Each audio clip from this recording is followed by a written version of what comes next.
Ratusan ekor hewan ternak kerbau di Rohul dipotong paksa akibat terpapar penyakit ngorok.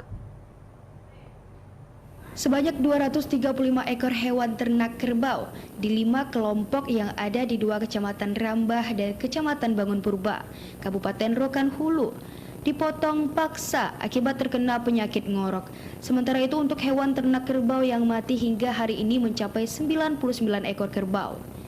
Kabid Peternakan dan Penyakit Hewan di Snakbun Rohul, Doni, menyebutkan bahwa penyakit ini lebih mematikan daripada penyakit mulut dan kuku yang sudah menyerang beberapa hewan ternak sapi dan kerbau di Kabupaten Rokan Hulu. Bahwa di Rokan Hulu yang terkonfirmasi penyakit SE atau ngorok itu ada di 2 kecamatan, Kecamatan Rambah. Di 2 kecamatan itu ada 5 kelompok. Yang pertama kelompok Pasir Panjang, Pasir Siabu, Pulau Hotang, Pasir Tinggi, dan Tanjung Belit. Kemudian setelah keseluruhan kami sampaikan sampai hari ini kami dapat laporan bahwa sudah 99 ekor ternak kerbau yang ada di 5 kelompok tadi tersebut tuh yang mati. Itu termasuk anak juga, termasuk induk dan jantan juga.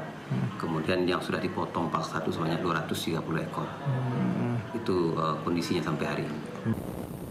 Doni menambahkan bahwa penyakit ngorok pada hewan ternak kerbau sering terjadi di saat musim penghujan tiba. Dari Rokan Hulu, Suhendri, TVRI melaporkan.